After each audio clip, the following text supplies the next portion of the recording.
வணக்கம் எல்லாருக்கும். முண்டைக்கு பாத்தீங்கன்னு சொன்னா யாழ்ப்பாணத்துல இருபாலையில நிக்கிறோம். எஸ் கார் சேல்ல எங்களோட ராஜா அண்ணையோட தான் ரெண்டு கதைக்க போறோம். ஏன்னு சொன்னா இப்ப சூழ்நிலைகளை பற்றி தான் கதைக்க போறோம். இவர் பழைய ஆளுண்டபடியே இவைக்கு தான் அந்த அனுபவங்கள் இருக்கு. வணக்கம். வணக்கம். எப்படி இருக்கிறீங்க? நல்லா இருக்கு. சிவனெல்லாம் நல்லா இருக்கு. எப்படி தம்பி இருக்கீங்க? மற்றது நான் நல்லா இருக்கிறேன். என்னன்னு சொன்னா இப்ப இலங்கையில இப்பத்த நிலைமைக்கு கார்களோட வாகனத்தின் விலைகள் என்ன மாதிரி நார்மலா இப்ப போன 25ஆம் தேதியெல்லாம் சொன்னாங்க எல்லாம் ஒரு கோடி 1.5 கோடி 30 லட்சம் வாகனம் அப்படின்னு எல்லாம் சொன்னாங்க. அதை பற்றி உங்களோட கருத்து என்ன? அது நமக்கும் ஒரு சந்தேகம் இருந்துகிட்டு தான் இருக்கு. நாங்களும் நாங்கெல்லாம் பெரிய வியாபாரிகள் எப்பயுமே அடிக்கடி சொல்ற விஷயம் என்னன்னா நாங்களாம் தூக்கி மாடிக்கு பெரிய விலை வியாபாரிகள் இருக்காங்க. இப்ப நம்ம எல்லாம் என்ன இருக்குதுங்க, செஞ்சு போனா ஒரு 10 வாகனம் இருக்கும்.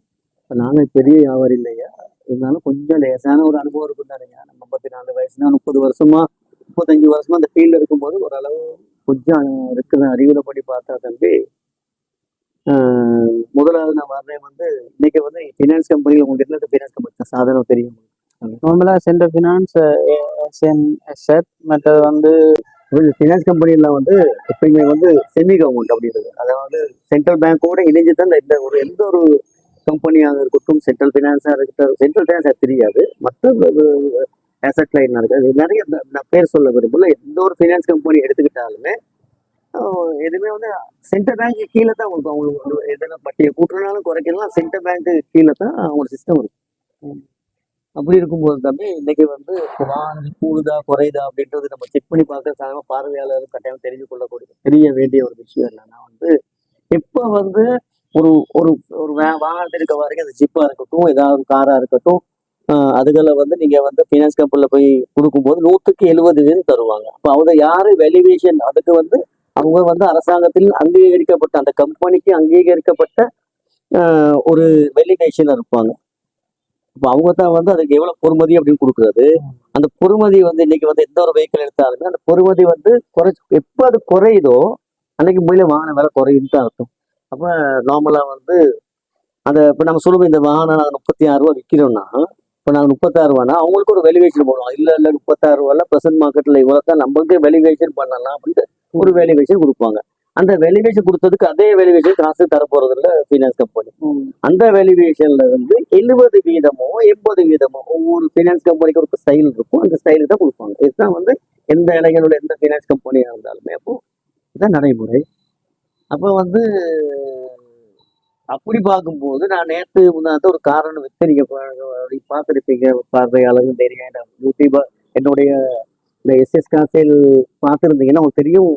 நேற்று இருந்த காரை நான் வித்தேன் 40 லட்ச ரூபாய்க்கு N16 வித்தேன். அப்ப வித்தவன் 30 லட்ச ரூபா லீஸ் கொடுத்துருக்காங்க. அப்ப இதே காரை திருப்பி ஒரு ரிவர்ஸுக்கு போங்க, 2 வருஷத்துக்கு போனீங்கன்னா அது 26 லட்ச ரூபா 27 லட்ச ரூபா போன கார் தான் அந்த டைம் 15 லட்ச ரூபா கொடுத்த ஃபினான்ஸ் கம்பெனி என்ன செய்யறாங்க, 30 லட்ச ரூபா கொடுத்துருக்காங்க. 30 லட்சம், ஆமா 30 லட்சம் ஃபினான்ஸ் கொடுத்துருக்காங்க. அதாவது 100க்கு 70% பார்த்துக்கிட்டீங்கன்னா அப்படி குறைஞ்சா யாரும் எங்களை விட அலர்ட்டா இருப்பாங்கன்னா காசு கொடுக்குறவங்க யாரு, ஃபினான்ஸுங்கிறது சும்மா கொடுக்கறது இல்லையா. உங்களை நம்பி கொடுக்க மாட்டாங்க. நீங்க வாங்குற வாகனம் மீண்டும் உங்களுக்கு கட்ட முடியாட்டி அவங்க திருப்பி ரிகவர் பண்ணி அங்க போய் விற்க முடியுமான்னு பார்ப்பாங்களா இல்லையா, அவங்க கொடுக்குறது. அப்ப அப்படியே அதுல எந்த விதமான தளம்பல் நிலை இல்லாட்டி நாம ஏன் பயப்படணும்? வாகனம் நம்மள்ட்ட இருக்க வாகன விலை குறையுதா? நிறைய சேல் முதலாளிமார் இருப்பாங்க, பெரிய என்ன சொல்றது ஜெயன் இன்வெஸ்டர்ஸ், பெரிய இன்வெஸ்டர்ஸ் இருப்பாங்க. அவங்களுக்கு அவங்களுக்கு தெரியும். நம்மள மாதிரி குட்டி வியாபாரிகள், சிறு சேல் செய்யறவங்க நிறைய இருக்கும். அவங்களுக்கு இதே என்ன சொல்ற, நம்ம வாகன விலை குறைஞ்சிருமா, நம்ம போட்ட முதல் போவோம், ஒரு நாள் இல்லைங்க சார். அப்படி நடைமுறை சாத்தியமே இல்லை. அதை என்னுடைய அந்த சின்ன அறிவுல சொல்றேன், அப்படி வராது. இன்னும் வாகனங்கள் இதே கொஞ்சம், ஆனா வாகன வியாபாரம் இப்போ நமக்கெல்லாம் ஸ்டக் ஆயிடுற காரணம் என்னன்னா, அந்த எல்லா மீடியாஸ்லயே வாகனம் அந்த வாகனம் வந்துருச்சு, இந்த வாகனம் வந்துருச்சு, வரப்போகுது. இப்ப டொயோட்டாலையும் அறிவிச்சிருக்கிறாங்க, டொயோட்டால விலையாலும் போட்டிருக்கிறாங்க. ஒரு நல்ல விஷயம் சொன்னீங்க. ஒரு 4 நாளைக்கு முதல் டொயோட்டா கம்பெனி நீங்க ஃபுல்லா பாத்தீங்களா? இல்ல ஃபுல்லா பாக்கல. அதுதான் நான் இப்ப எப்பயுமே அடிக்கடி நான் வள்ளுவரத்தான் எடுத்துக்கிறது. யார் யார் வாய் கேட்பிடும் அப்பொருள் மெய்ப்பொருள் காண்பது அறிவு.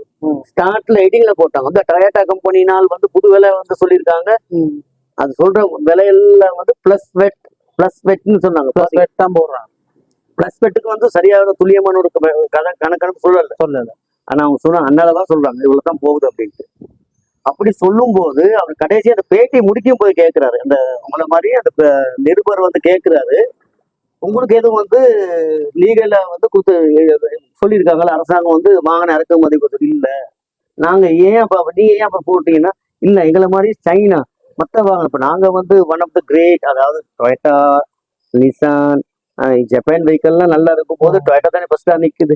அப்ப அவங்க சொல்றாங்க இல்ல இல்ல மத்த வந்து சைனா கம்பெனி புது புது வாகனங்கள் வந்து கொண்டு வரோம்னு சொல்றாங்க, வேற வேற வாகனம் இந்தியன் வாகனம் வரப்போகுதுன்னு சொல்லும் போது நாங்க வந்து நம்ம தூங்குற மாதிரி இருக்கக்கூடாது, மக்களுக்கு வந்து ஒரு விழிப்புணர்வை ஏற்படுத்துவதற்கு இல்ல நாங்களும் தர்றோம் அப்படின்றது. எப்ப தர்றாங்க, இந்த அரசாங்கம் வந்து இலங்கையில் வந்து இறக்குமதி செய்தால் அதுக்கோடு சேர்த்து வருகின்ற வெட்டையும் சேர்த்து தான் வருது, வெட்டு இல்லாம தான் அந்த விலை சொல்லுவாங்க. அதே பாத்தீங்கன்னா உங்களுக்கு தெரியும். அப்ப அதனால நான் வந்து பார்வையாளர்களுக்கு இல்ல இல்ல வண்டிகள் விலை கூட போகுதுன்னு சொல்லல. அதே மாதிரி பாத்தீங்கன்னா தம்பி 12ஆம் மாதம் 5ஆம் தேதி வந்து இரவுல வந்து காலையில வந்து பத்திரிகை வாசிச்சிருப்பாங்க.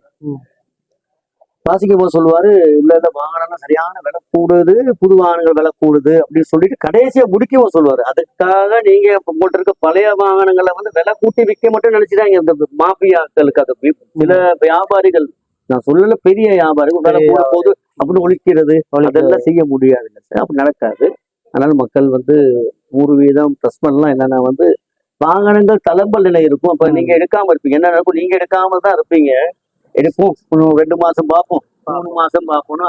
ஆனா நீங்க ரொம்ப யோசிச்சு எடுங்க. என்னன்னா வந்து வாகனங்கள்ல வந்து மாற்றங்கள் வந்து நிகழக்கூடிய சாத்திய கூறு இல்லை, என்னுடைய தனிப்பட்ட கருத்து. இதுல 1000 கமெண்ட்ஸ் போட்டு நீங்க என்ன அறிவாளி அப்படின்னு கேட்காங்க. இதே வந்து நான் பேசும்போது இன்னொரு 3 மாசத்துல கிடப்போம், அப்ப நீங்க யோசிங்க அப்படி சொன்னாரு இந்த வயசு போன ஐயா சொன்னாருன்னு சொல்லுவீங்க. அதையும் சரி ராஜாண்ணா, எங்களுக்கு வந்து நல்ல ஒரு விளக்கம் வந்து எங்களோட யூடியூபர்ஸ் பாக்குறவைக்கு சரிங்க. அதுக்கு நான் நன்றி சொல்லிக்கொண்டு உரையை முடித்துக் கொள்ளுவேன். நல்லா வளர வேணும். அதே மாதிரி பார்வையாளர்களே, உங்களோட யூடியூப்ல பேர் என்ன சாமி? MC Jaffna view. MC Jaffna வியூக்கும் நீங்களும் ஒரு வளர்ந்து வர இளைஞர்கள், அவங்களுக்கும் நீங்க வந்து கொஞ்சம் என்ன சப்ஸ்கிரைப் பண்ணுங்கள். நமக்கு தான் ஆங்கிலம் வராது, செத்தாலும் வராது, கொண்டு போட்டாலும் நமக்கு தெரிஞ்சதே இந்த தமிழன் தமிழன். அதுவும் தமிழ் கூட நீங்க வந்து அழகா பேசுறீங்க. நம்ம எல்லாம் வந்து பேசுவது கொச்சை தமிழாக இருந்தாலும் பேசுபவன் பச்சை தமிழன் SS காசேல்.